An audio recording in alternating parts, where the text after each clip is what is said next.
Normaltasunez, itzuli da Euskal Kulturaren plaza.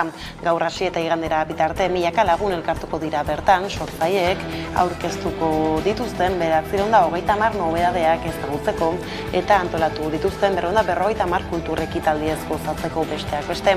Goizeko 10:30 zabaldu ditu ateak azokako gune nagusiak landakok. Han 160 eragilek baino gehiagok jarri dute euren mailan, euren sorkuntzak erakusteko, saltzeko eta kontsumitzaileekin hartu emana izateko. Era berean, abian da 6. Eixu Artisau azoka ere. Arratsaldeon guztioi martxan da Durangoko 57. azoka eguneko lehen egitasmo nabarmendua ikasle goiza izan da ikastetxetako gaztentzako eta eziztaientzako tailer, hitzaldi eta ikuskizunen egitarau berezia eskaini du azokak gune ezberdinetan. Ordea, publiko orokorrarentzat zabalik dauden ahotseneako ekitaldiak arratsaldean hasiko dira. Goizean ikaslentzako ekitaldiak antolatu baitituzte bertan, Olaia Intziarte izango da, Oltzara igotzen lehenengoan, ordu 2:30, lehengo lepotikan buruan izeneko diskoa aurkezteko. Irekiera ala, aurtengo azokaren helburua gaztengana irista da gehien bat, eta horrela azaldu dizkigu 57. aldiko asmoak Izaskun, Eiak Uriaga, Gerediaga elkarteko kideak adi. Momentu honetan posik pentsatu izan dugun irekiera aukidogulako, behintzat lantzen ibili garen irekiera aukidogulako, eta pasilloak ikaslez beteta ikusten hasita osalako, eta, hasiera emon deutzagolako urte osoko lanari. Eta helburua, guk helburutzat ipini duguna da, gaztei dei zuzen bat egitea, gazteek Durangoko azokan kuadrilan egiteko plan bat topatu daiela. Eta horregaitik, aurten gazte estanda eguna antolatu dugu, abenduaren 9an dei zabala egin gura deutzagu Euskal Herri osoko gazteei. Bada gurean gaur magazinean Abantza Balegi Durangoko udaleko kultur zinegotzia izan dugu gonbiatu nagusi gisa. Durangoko azoka izpide noski eta alaxe aritu da gaur udalerrian nabaritu den giroaz. Bai, benetan, nik uste dut danok Euskal Herritar gehienok honen esperuen egon gara, gogotsu, ohiko formatu honetara bueltatzeko gogoz, azkenien azokak hori deko, hartu emona. Bertako kaleetatik, landako guneko kaleetatik, Artekale, Barrenkale, Oenkale kaleetatik liburu eta dizkak ikusteko aukera eukitie, Durangon zehar hainbat ekintza eta aukera dekozu bertan egoteko, eta hartu eman hori zuzena benetan formatu horretara bueltatzei bosgarri guretzako benetan behar. Azokaren bueltako lehorroburuak ala laster izango gara bueltan Durangoko kultur ekimeneko berri gehiagorekin lehenago baina bada besterik Donostialdeko besiko zerbitzu buruek atzo jakinarazi zuten egunero egingo dutela bilkura Donostia ospitaleko atarian joan den ostiralean kargugabeturiko 2 zerbitzu buruak berriz integratzeko eskatzeko eta Osakietzari eta Osasun Sailari galde egiteko euren iritzia entzat har dezala. Gaurko bilkura jendetsua izan da oso, izan ere zerbitzu buruekin batera, ospitaleko 150 profesional inguru izan dira protestan, euripean eta isiltasunean elkartu dira eta txalo artean amaitu dute.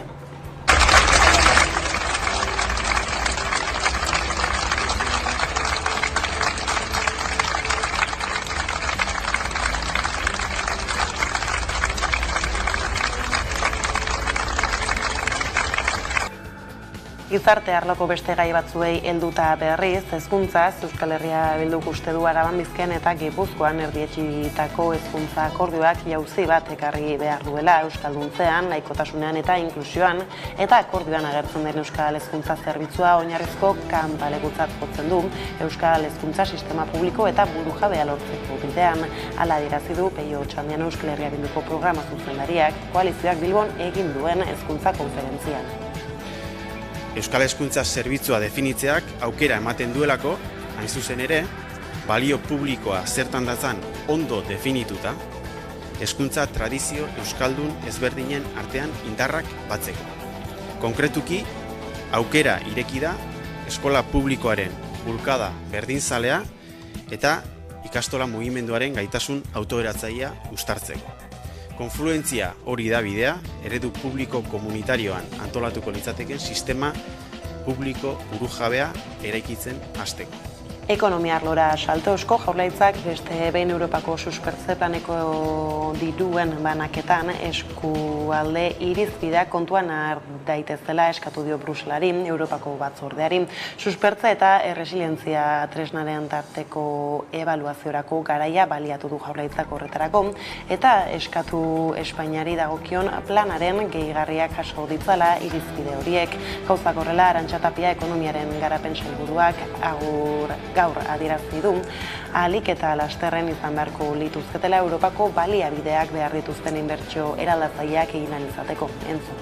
También estamos empezando a observar, y es que los recursos provenientes de Europa, los famosos PERTES, los recursos provenientes del Next Generation, se están adjudicando con un cierto retraso y como tienen que ser de carácter, vamos a decir, previo al inicio de las inversiones, pues existen ciertas inversiones que se están ralentizando, que se están retrasando. Por tanto, también deberíamos tener esos recursos a disposición a la mayor brevedad para acelerar nuestra economía y para acelerar esas inversiones que tienen que ser realmente transformadoras.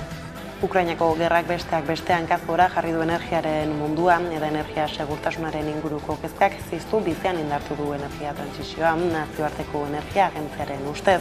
Hortik adibidez, energia berriztagarrientzat iaz egindako hazkunde iragarpenak 30% handitu behar izan ditu orain agentziak. Berriztagarrien zabalkunderako arrazoi nagusia orain arte klima larrialdia izan bada ere, orain beste elementu bi berri agertu dira hazkundea ziztuan indartzen ari direnak energia agentziaren arabera.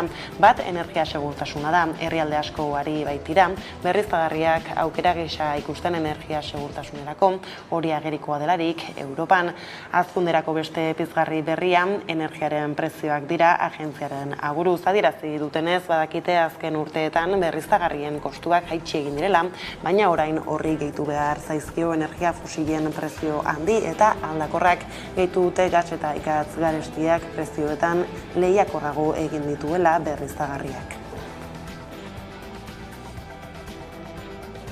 Bada argindarraren prezio ez argindar mozketei buruzko eztabaida beroa oztu nahi du Emmanuel Macron Frantziako Errepublikako presidenteak. Frantziako gobernua baina egoera horretarako prestatzen ari da eta azaroaren amaieran agindu zien prefetei beren departamenduak mozketa posible horietarako presta daitezen. Aukeren artean dago departamendu osoetan 2 orduz argindarra moztea, baldin eta RTE argindar sarearen kudeatzaileak uste badu une batzuetan ez dela nahiko argindarrik. 3 egun aurretik ohartaraziko lukete arazoak izan daitezkeela, kontsuma murrizteko aukera izan dadin, egoera horretarako prestatzea justifikatu du Macronek. Bestaldetik, Frantziako gobernuak jada iragarri du zer egingo duen urtarrilaren batetik aurrera erregaiaren kostua txikitzeko.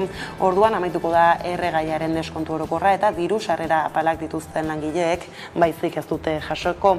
Elisabeth Borne lehen ministroak RTL irratian azaldu duenez, 100 euroren laguntza bat emango diete lanera joateko haien autoaren beharra duten frantziar apalein. Kalkulatu dutenez, 10 milioi lagunek jaso ahal izango dute, familien erdiek baino pixka bat gehiagok. Eta lerroburuekin bukatzeko Cristina Fernández Argentinako presidente ohiari eta egungo presidente ordeari 6 urteko kartzela zigorra eta bizi artean kargu publikorik izateko ezintasuna ezarri zion Argentinako auzitegi federal batek atzo. 13 lagun epaitu dituzte, bialidad deitu dioten auzian eta akusatu nagusia da Fernández ustelkeria leporatu diotelarik. Atzo gauean eman zuten epaiaren berri, baina lehenago Fernándezek esan zuen sententzia idatzia zegoela. Baino gehiagotan ikertu dute presidente ordea ustelkeriagatik, baina 4 akusazio atzera bota dituzte orain arte eta beste batean absolbitu egin zuten. Bialidad auzia da epaiketa bat izan duen lehena.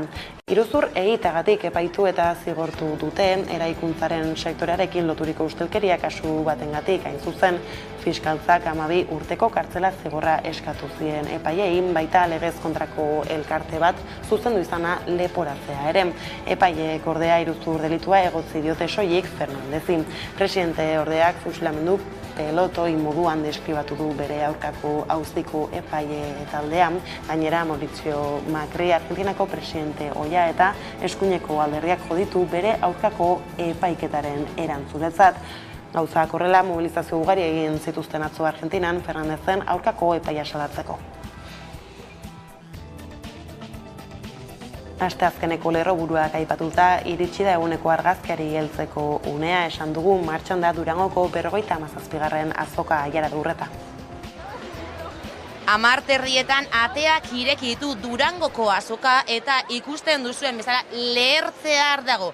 Gaur lehenengo eguna izan da, ikasle goiza izan da. Eta aurreko 2 urteetan ez bezala aurten bai, aurten ikasle goiza berreskuratu du azokak. Eta gazteak eta nerabeak ikusten ditugu batez ere, musukoak eta aforo mugatuak alde batera utzi ditu azokak eta jendearen ilusioa eta kultur grina berreskuratu du Sortzaileen plazak.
taldekoekin, klaseko euskarako taldekoekin.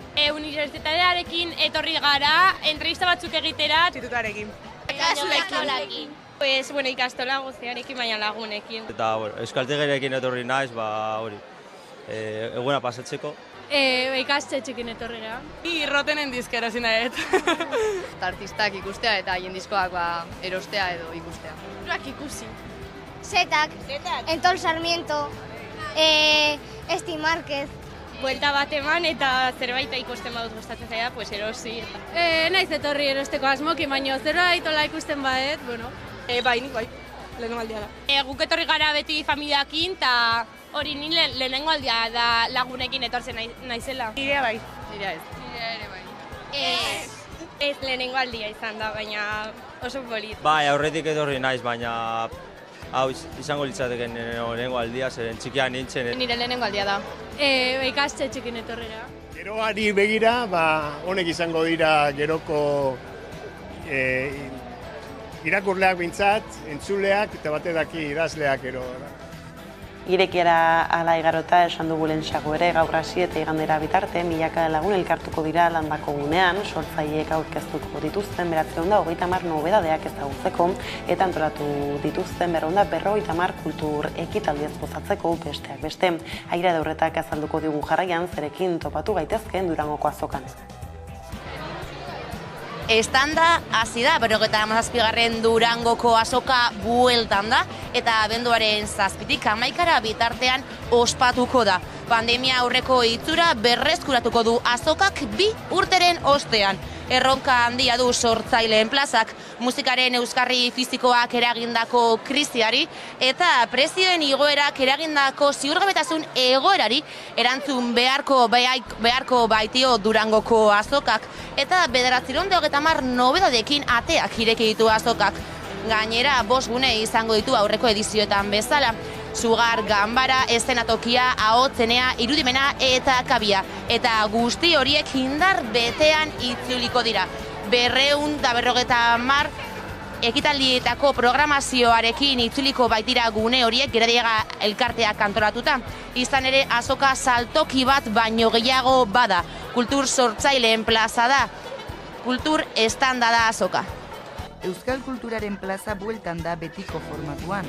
Durangoko azoka virtuala gogoz baztertu dugu. Liburuak ukitu, diskoak sinatu eta sortzaileekin hitz egin. Horiek dira azokaren ezaugarri nagusienak. Posi gatoz, 2 urteren ondoren aurtengoan Durangoko azokaren estanda biziko dugulako. Bai, estanda. Euskal kulturaren estanda, sorkuntzaren eta jaiaren estanda.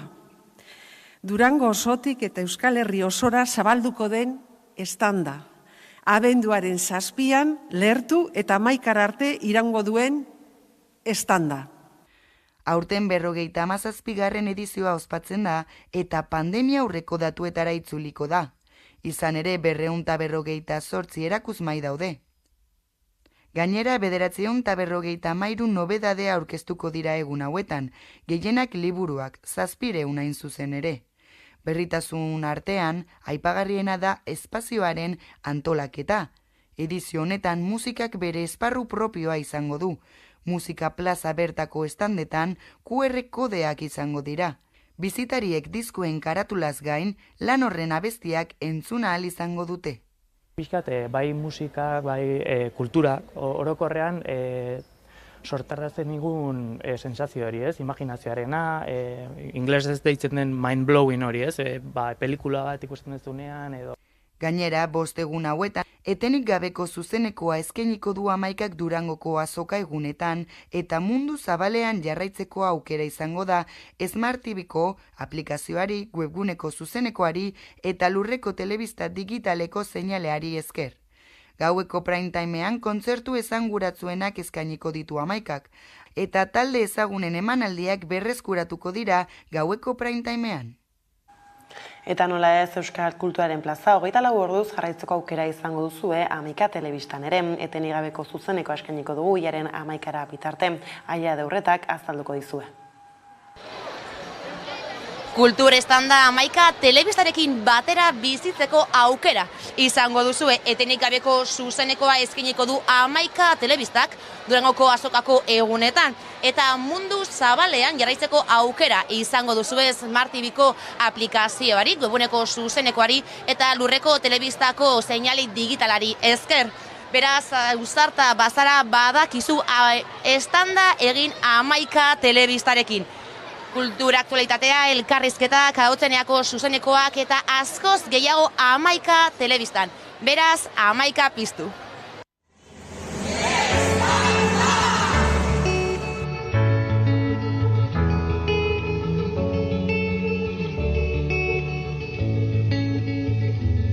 Bieliezinak izan ginen, izari askorra zeruan, maite genuena egiten, bihuztu ginen gau bakoitzean. Argiak itzal izan arren, sua mantentzen ari gara, eta laster gure azken gaua balitz bezala, egingo dugu estanda.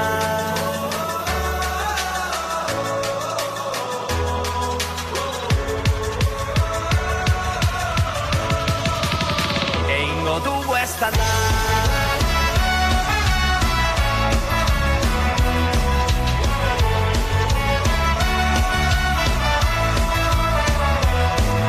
Ezinak izan ginen, iraganeko gazteluan, batera gero amargotzen, unkitu ginen taula gainean. Azokaren bueltakoak horrela laster izango dituzue Durangotik iritsitako albiste gehiago gurean, orain baina beste kontu bat zuei heltzeko gunea iritsi zaigu. Izan ere atzoko egunean, aste artearekin, 25. urteurrena ospatu zuen Euskalgintzaren Kontseiluak, ikusi jarraian nola.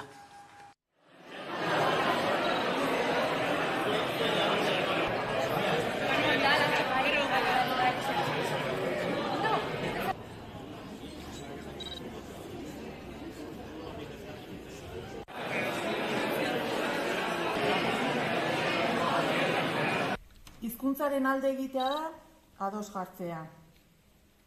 Kaio saldoak zerua gurutzatzeko ados jartzen direnean bezala. Hori izan zen eretzako kontseilua. Azken batean, gutxi izatetik eta sakabanatuta egotetik, denok metatzea bat eta denok indarrean aurrera joateko kemena eta adore izatea. Eta bide honetik indoa zela erakusten zigun horrek. Eskerrik asko zuetako bakoitzak zeugon kabuz, zeuenetik eta zeuen arloan Euskara itsaso zabal bat izan dadin egindako lan eskergagatik. Eta eskerrik asko, bereziki, orain 25 urte, elkarrekin aritzea erabaki zenutelako.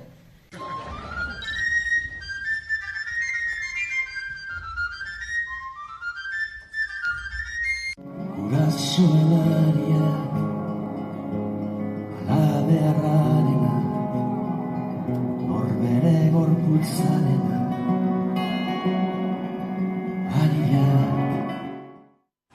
Gaiz aldatuta aipatu Gulerra guretan ere Osakidetzan eta Donostialdeko esian sortutako krisiaren harira gaurko egunak ekarri du berririk. Donostia ospitaleko zerbitzu buruek agerraldi bateratua egingo dute gaur, arratsaldean krisiaren inguruko euren jarrera zehazteko eta horren aurretik goizean ospitale atarian kontzentrazioa egin dute berriro ere, orain arte eginiko jendetsuena onda 50 langile inguru bildu dira bertan Udane Arbeo.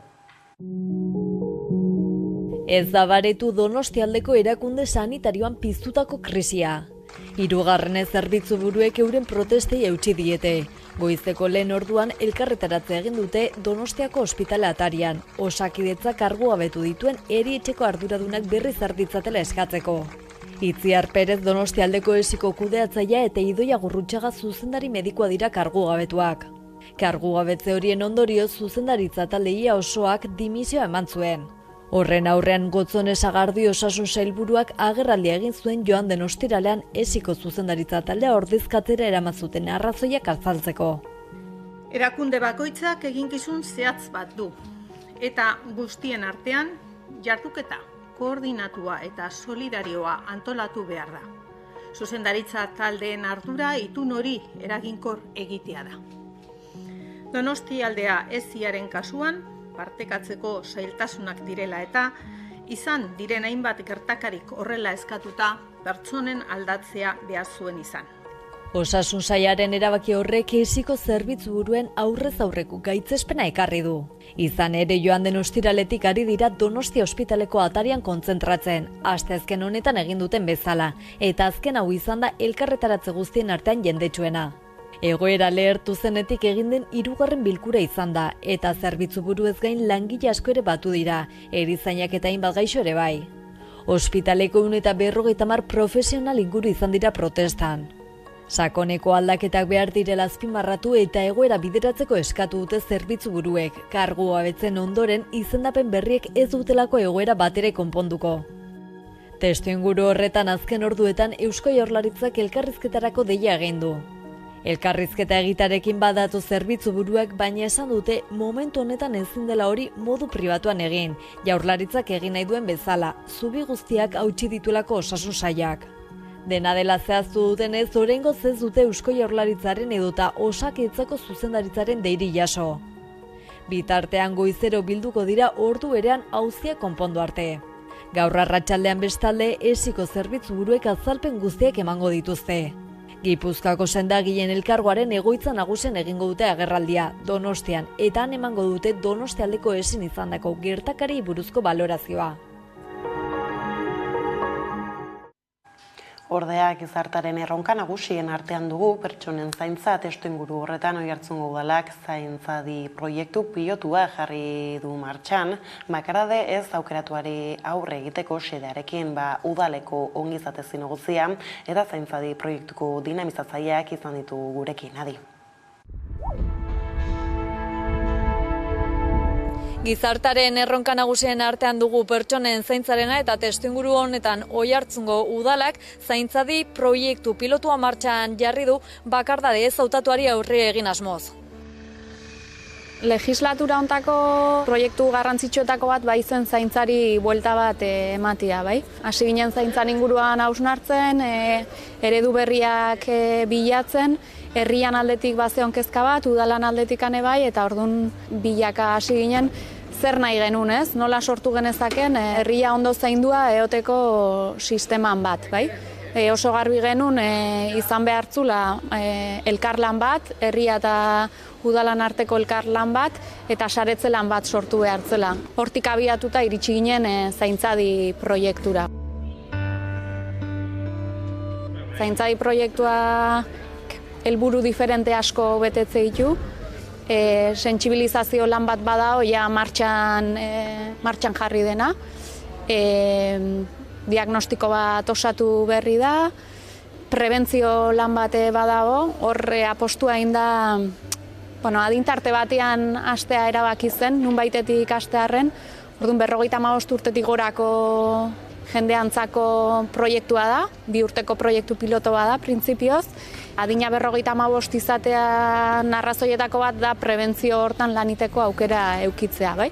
Eta gero eskuartzea da, eta eskuartzea hitz egiten dugunean, alde batetik dago, udalak berak, administrazioak berak parte hartuko du, eta gauza batzuk bere esku geldituko dira, baina garrantzitsua da, zaintza hortan herriak ere pertsona horrei aportatu posible dion guztia. Orduan, proiektu honen hildo estrategikotako bat da zaintza sare publiko komunitario horren sorrera.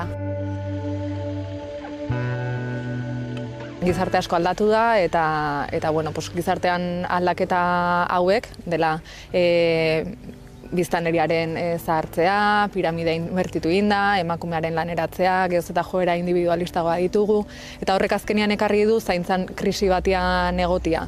Zaintza ereduak lehen ziren bezala ez dute funtzionatzen, eta hori batez ere agerian gelditu da pandemia garaian, eta horren ondoriotako bat izan da bakardade ezautatua. Bakardade ezautatua bizitza osoan zehar eta edozeini altzaigu tokatu edo aldugu bizi, eta egia da norbeak barrura biratzen baldin badugu seguraski identifikatuko dugula bakardade ezautatua bizi dugun momenturen bat, baina naiz eta adin tarte guztietan ematen den zerbait den, batez ere adineko pertsonei eragiten die zaintzan krisi honen ondorio dela eta. Orduan, bakardade ezautatua bizitzeak ez du esan nahi mendian isolatuta dago norbaitek bizi behar dunik ez, egon gaitezke jende zinguratuta eta bakardade ezautatu bat bizi. Ez momentu batian, zerbaitek kezkatzen bagaitu sarerik ez eukitzea konpartitzeko, edo sarerik baldin badugu ere, igual ez hainbesteko konfiantzaekin norekin elkar banatu, eta horrek azkenean ondorioak ekartzen ditu ez, bai norberan osasunian, ongizatian definitiboki.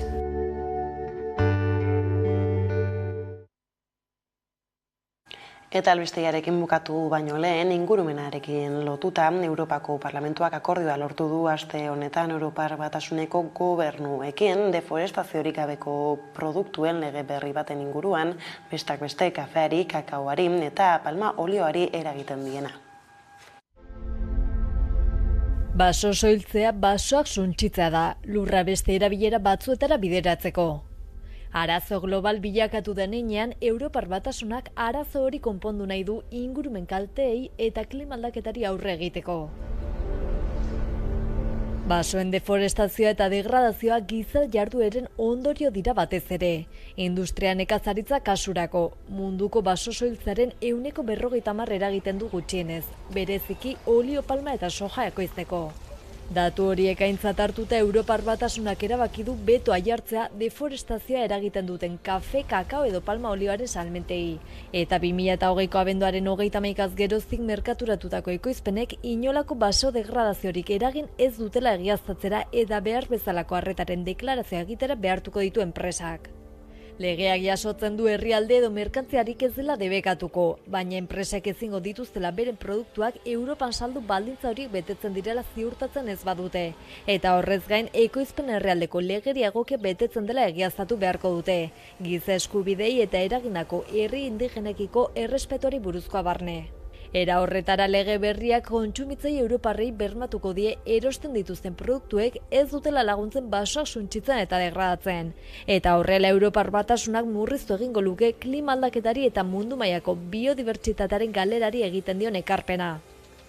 Legeria berriak estaltzen dituen produktuak ganadua, kakaoa, kafea, palma olioa, soja eta egurra dira. Baita lehen gai horiekin elikatu diren edo egin diren produktuak ere.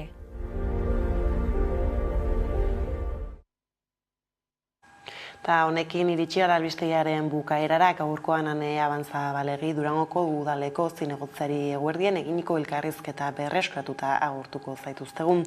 Beraz, Durangoko liburu eta disko azoka izpide hartutan besterik ez gure aldetik hauek izan dira eguerdiak gurean gaur utzi dituenak.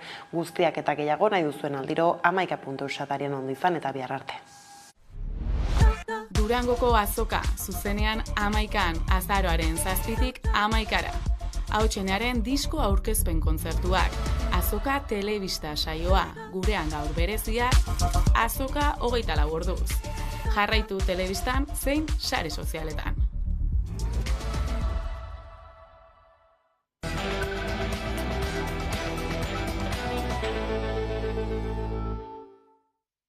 Eta gunero legez, eguneko elkarrizketari atea irekiko diogu eta horretarako gaurkoan gurean dakagu Ane Abanzabalegi, Durangoko udaleko herrigintza zinegotzia da bera, Gordion. Gordion.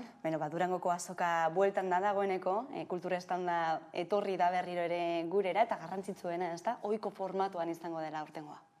Bai, benetan, nik uste dute danok Euskal Herritar gehienok honen esperuen egon gara, gogotsu, ohiko formatu honetara bueltatzeko gogoz, azkenien azokak hori deko, hartu emona, bertako kaleetatik, landako guneko kaleetatik, Artekale, Barrenkale, Oenkale kaleetatik liburu eta dizkak ikusteko aukera eukitie, Durangon zehar hainbat ekintza eta aukera dekozu bertan egoteko, eta hartu emon hori zuzena benetan formatu horretara bueltatzei posgarriz guretzako benetan be. Igertzen zen giroa dagoeneko goizaldean? Bai, igertzen zen, gaur oin goizien atik zabaldutu eta danok dakigun moduen ikasle goiza da. Orduen goizietik autobusen joan etorri nabariz eixen da, eta kalietan be gaztea gotzak entzuten ziren kalietan, benetan be, posgarriz, bai. Aurtengoa 57. edizioa, eta berrikuntzaz beterik dator ere aurtengoa, ez da? Esan daiteke, kulturak ez duela etenik gurean. Ez, nik uste dut ez eta hori izango neuke euskal sortzaileek edo euskal kultura ez dagoela bere momenturik onenien, baina argideko gune da horren aldeko bultzadaan bidala, eta horren erakusle da berreun lanetik gora aurkeztuko, bederatzireun lanetik gora aurkeztuko diela egun hauetan azokan. Orduen etenik esteko eta horri untzin bilako. Eta gitarra zabala ere ikusi dugu, 250 kultur jarduera baino gehiago izango direla egunotan Durangon bertan, ez dakit baten nabarmendu dezakezun. Ez, egiz esan ez dakit ez neuke nabarmenduko bapeziet, ze zuk esan duzun moduen egitarra zabala da eta gusto guztizetarako egin dakue. Baina zen barra dago, bestaldean ere kulturzaleak beharrezkoak direla, kultura bestela auspotu ezin izango litzatekelako, horren erakusle argia da, ezta? Durangoko azoka ere, zenolako harrera espero duzue?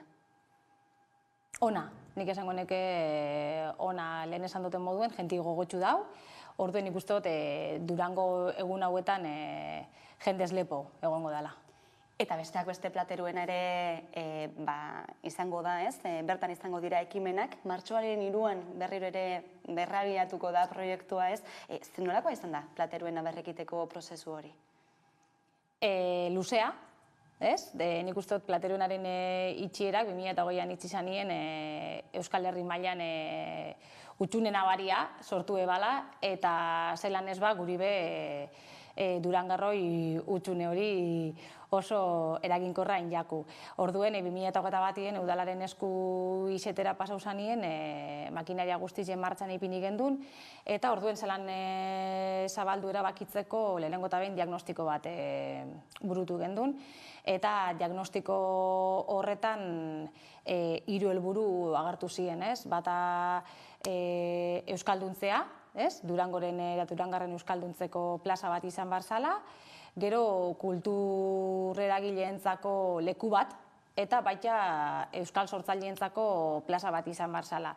Esan behar dugu bai, eraberien udalak diagnostiko bat egin ebala, eta paraleloki plateruen eta gero zer dinamikak, sortu zan dinamikak bere bidi eta bere prozesu egin eban eta diagnostiko bat egin ebala.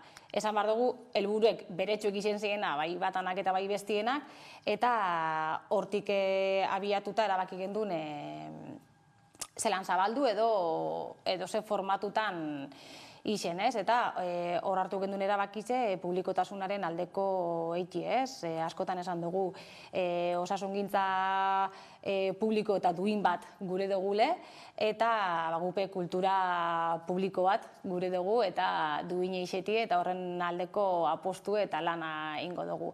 Orden horregaitik kudeak eta publikoaren aldeko apostu ingo dugu eta udalak kudeatuko dugu plateruena. Hori hemendik aurrerakoa, martxoan aipatu bezala ateak irekiko dituela plateruenak, baina aurretik Durangoko azokan ere egingo direla ekitaldiak, eta esan dugu, 57. edizioa dela aurtengoa Durangoko azokarena. Ez dakit zenolako hausnarketa bideratzen dizun, honek atzera begira, eta igaro den guztiarekin, okerez bagaudelako 3 alditan bakarrik eten delako guztiz azoka, horietako bate pandemian zehar izan dagoa, baina zenolako bidea egin duen, orain arte? Bai, bide luzea eta zaila esan dezakegu eukin jauela, eta baina luzie egin dau eta luzie egingo dau. Azkenien azokak 57. edizioa, baina beste horren beste eiteko dekoz, eta gu gogotxu Durango izen daiken plaza eta erakusle lehio hori. Ohiko gunez gain ere izango dira jarduerak Durangoko Arte eta Historia Museoan, ezta? Zenolakoak antolatu dituzue? Bai, aurten Durangoko Arte eta Historia Museoan, bibliotekan eta San Agustinen ekintzak bideratu dira ikasle goize honetara begire, eta Arte eta Historia Museoan esaterako 3 tailerrengo die, ontxe goizien zier, batein da, ontxe beste bate itxeko eta beste bate ordu bat bueltan itxengo da, eta 2 artelan hartuko da beze eredu, eta kolas bat engo dabe. Kolas bat engo dabe, orduen artea eta literatura uztartuko dabe, eta ikasle protagonistak izango die eurek kolas horretan. Uste duzu Durangar moduan era desberdin batean bizi dela azoka? Bai. Eta esanik gainera, Durangar eta Durangar zinegotzi desberdin bizi diela. Bitxetan posik, Bitxetan posik eta gogotxu azokaz asko gozatzen duguleko euskal kultur salio gaienok. Baina bai, kasunetan zinegotzi nazen aldetik ardurakin be bai. Zer ematen dio horrelako azoka batek Durango bezalako hiri bati? Bizia, bizipoza. Bizipoza eta merkatari eta ostalarizek gogotxu egoten die, azkenin egun hauek jentez gainezka egoten dalako Durango, orduen bizipoza. Dena dene, agian ezagunena bai izango dela, Durangoko azoka kultura ospotzeko bidean egiten duzuenen artean, baina ez da bakarra, ez da?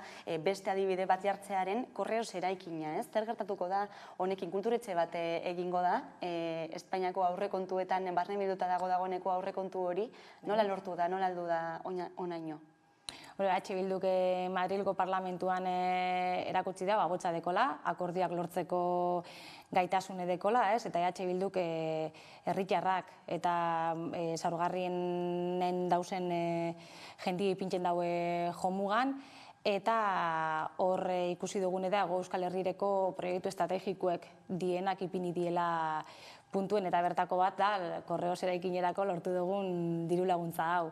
Egizan oso pozik gauz, eta guk aurrelan batein geunken, aurre proiektu bat landuta geunken, eta oin 2023 hasieran proiektua lizitatzeko asmotan gagoz, hainbatik adinen ametsa hori bihurtzeko. Eta zer barne bilduko du kulturetxe horrek? Zenolako antolaketa edo zenolako ekimenak egingo dituzue? Bai, ekimenak egingo dugu, argikuin behar dugune da Durangok kultur espazio gehiago deko zela, adibidez hor dekogu lehen aipatu dugun plateruena martxoaren 3 zabaldu arren, baina hor dekogu. San Agustin kulturgunie dekogu, Arte eta Historia Museue, biblioteka, baina egunerokotasunien kulturretxien behar izana dekon gentien ikusteot asko erabiliko dauela, espazio ugeri sortzeko aukera eta puntu desberdinak eukin daiz esan. Museo ere aipatu duzu, zenolakoa da museoaren bizitarien profila? Ez gaztea. Guztoko jakun gazte gehiago urreratzie, egiz esan bida, baina egiz esan arrakasta lortzen dabil, museoan apostu argize da, ontxe pasan hastien zubi aurreren erakusketa bat inauguratu barri dugu, eta egiz esan arrakasta eukitzen ari da, inaugurazioen jente pilo bat egon zan, eta bizitak idatu egiten die, eta posik, oso posik. Kostatzen zai, ez da, gaztei horrelako kultura arlotara jotzea, nahiago dute esaterako agian kontzertuak edo bestelakoak? Bai, nik askin uste dute museora aurreratzie gehiago kostetan jakiela bestelako kultur ekitaldi batzuz gozatzeko nahiarekielako. Dena den eta aipatu duzunaren ildotik, ez? Durangoko udalaren zeharlerroa kultura dela argi gelditu da. Ez dakit azken egunotan, azken hilabeteotan egin dituzenen artean zeintzuk aipatuko zenituzke? Hombre, nik uste dute kulturaren aldeko apostu zenduen dugule, legegintzaldire sartu ginenetik, hor argi ukin dugu pandemia bat bizi izen dugule sartuta hilabete gutxira, baina horren aldeko apostu egin gendu lehenengo momentutik, ez? Pandemian sartu eta ja geunkesan aurrekontuei buelta bat emon, berraktibazio plan bat atara gendun, hor kulturaren aldeko neurri batzuk hartu gendu zen, hor egin gendu zen pandemian bertan kalera atarazien Pirritx Porrotx eta Marimototx pailazoen mezu batekin, kaliek alaitzera, hor umiei babesa moteko asmoz, gero hortaz aparte berraktibazio planaren barruan sortzaileentzako beka bat atara gendun, hor sortzaile berrizek aukera eukin deizien,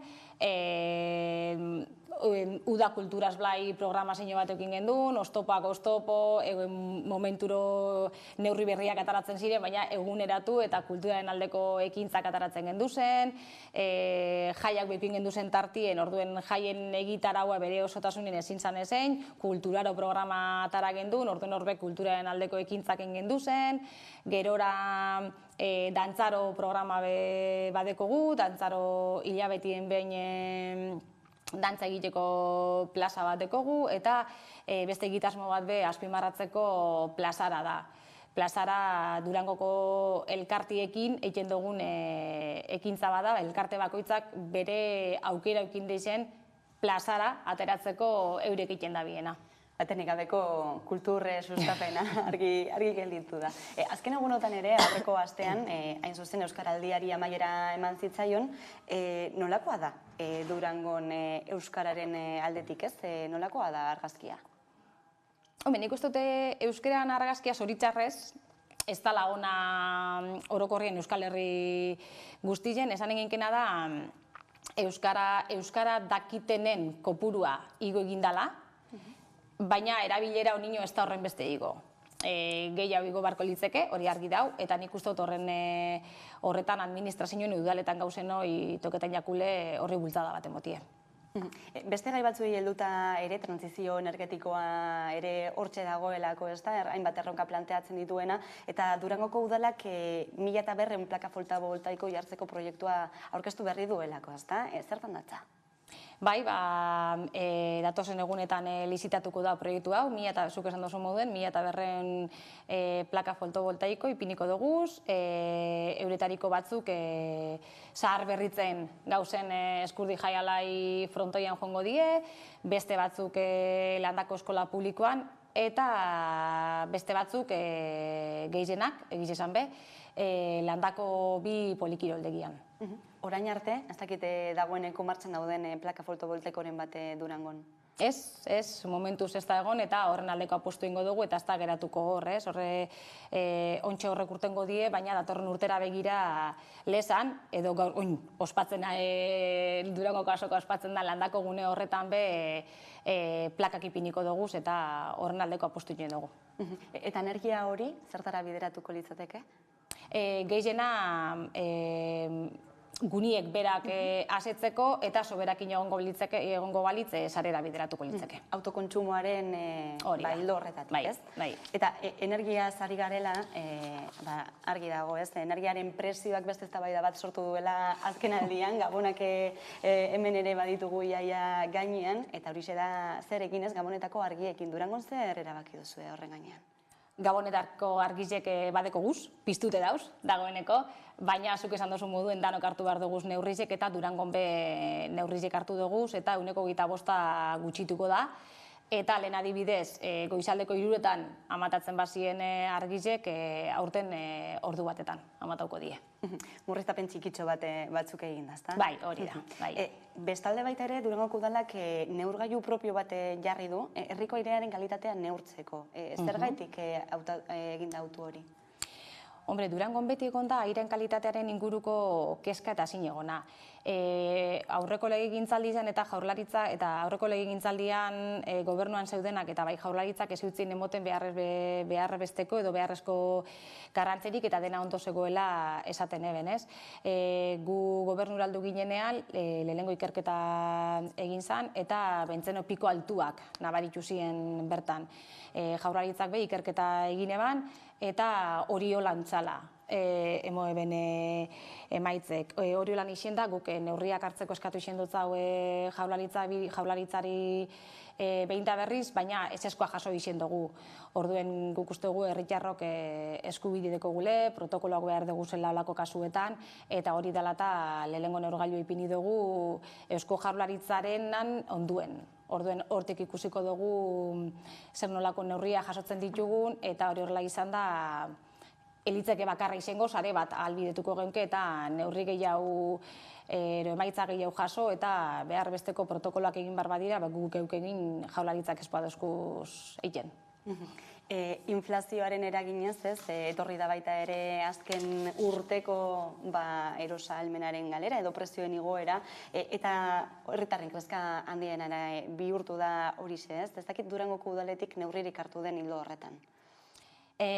Guk zergak tasak eta prezio publikoek izosti erabaki dugu. Diputaziotik jasotako errekaudazinue ona izen da eta espero genuna baino gehiago esan be, eta fondotik diru gehiago jaso dugu. Horren ondorioz, esan duten moduen, zergak prezio publikoek eta tasak izosti erabaki dugu, badakigu horrek udalaren jardunin eragin eukingo duela, baina erabaki hori da eta erabaki horrekin tinko jarrituko dugu. Zenbat denboraz, etenaldi hori? Printzipioz datorren 2023 begira. Beste gai bati helduta, ere Durangon ere barrabotsa sortu zuelako, herri galdeketa egin zelako aurrek urtean, eta trenbidea zegoen lurretan proiektu bate bazegoelako, baina ezezkoa ematea erabaki zuten herritarrek, ez? Ez dakit, hemendik aurrera zein bide jarraituko den? Bidie luzie da, baina bidie martxan dau. Negoziazioak eta horre akordizioek martxan dauz, hor argi ukin behar dugune da pandemia erdian inzan galdeketa horretan, 6.000 pertsonek baino gehiagok berba egin ebela, eta hor eurek eza eben aurreko proiektu etzebela gure, aurreko lehendik eguela alde batera utzi eta prozesu parte hartzaile baten bidezko proiektu bat eiti gure zala, orduen hori holan izien da jaurlaritzako garraio eta azpiegitura sailarekin lanien jarri eta gure dana da tren estazio ere mutik aratago izen daiten proiektu, orduen hor gure dugune da berdegune gehiago eta etxebizitza gutxiago eremu horretan, baina etxebizitza publikoen, ero babes ofizialeko etxien lanketa ikie, 240 etxebizitza publiko ipintie, horretaz aparte be San Agustin Hospital Zaharra eta Pinondo etxearekin be lanketa ikie gure da, eta proiektue osotasunien, lehen esan duten moduen, estaziotik aratago erutie, eta horrekin behar dugune dabe trenaren trazatue egokitzeko partida bat dauela, eta partida horretan 950.000 euroko partida dau, eta hor jentiek beber bai eban, eta horre kontu parte hartzaileetan hora gero izan, jentiek trazatu hori berrera itxikitzie gure bala. Eta zein epetan mugitzen gara? Ez tekote zinutut esan epeseatzik. Ados. Bestalde baita ere Santa Maria Portikoa eraberrituko duzue, 1691 portikoa eta ondare kultural eta historiko nabarmena den, ezta? Bai, gogotxu egiz esan proiektu hori eta obrak hasi daitezan eta merezitzeko portu eta itoginik gabeko portiko bat egiteko. Aipatu gabe ere ezin dugu utzi, aurten Montevideorekin adostu duzuen hitzarmen hori, ez da, elkarlaguntza hitzarmen hori, zer nolako loturak daude Durangoren eta Montevideoren artean? Hombre, betidanik egon izen da lotura, Bruno Maurizio Zabala dekogu horren adibide, eta elkarrizketak pandemia aurretik hasi ziren, baina gero dana etenda gelditu zen, orduan oin elkarrizketak berriro martxan ipini eta lortu gendun bai euren eta bai gure zirrarak eta goguek piztie eta hitzarmena lankidetza edo senidetze hitzarmena sinatu berri dugu, eurek hemen eukin dugu irailien, eta egiz izan oso pozik, azkenien kultura eta turismo elkartruke aberats bat izango da, eurek zelan lan egin daben, eurek zer dekienan, guk hemen zer dekogun, bat abestien gandik ikesteko, eta horretarako mai tekniko bat sortu da, hobeto esan da, baian eta bai hemen, orduen elkarlan aberatsa izango da. Dagoeneko hasi zarete beraz lanean. Bai, hori da, bai. Eta baita ere legealdiaren erdia igarota, balorazio bat eskatuko dizugu. Balorazio beti positibo, Ez oso ondo, balorazio positibo egiten dugu, gauza asko egin dugu, gauza asko dauz eiteko, argi esan behar da, lehen esan dugun moduen, pandemia bat eukin jogu tartien, gauzak berrera ikien berri die, baina beti aurrera begire, eta hori esan dugun moduen, balorazio positibo, gauza asko egin dugu, eiteko beste hainbeste, eta gogotxo. Bane, Abanzabalegi, Durangoko udaleko herrigintza zinegotzia, eskerrik asko, gaurkoan Hamaika Telebistara hurbiltzeagatik. Zuei.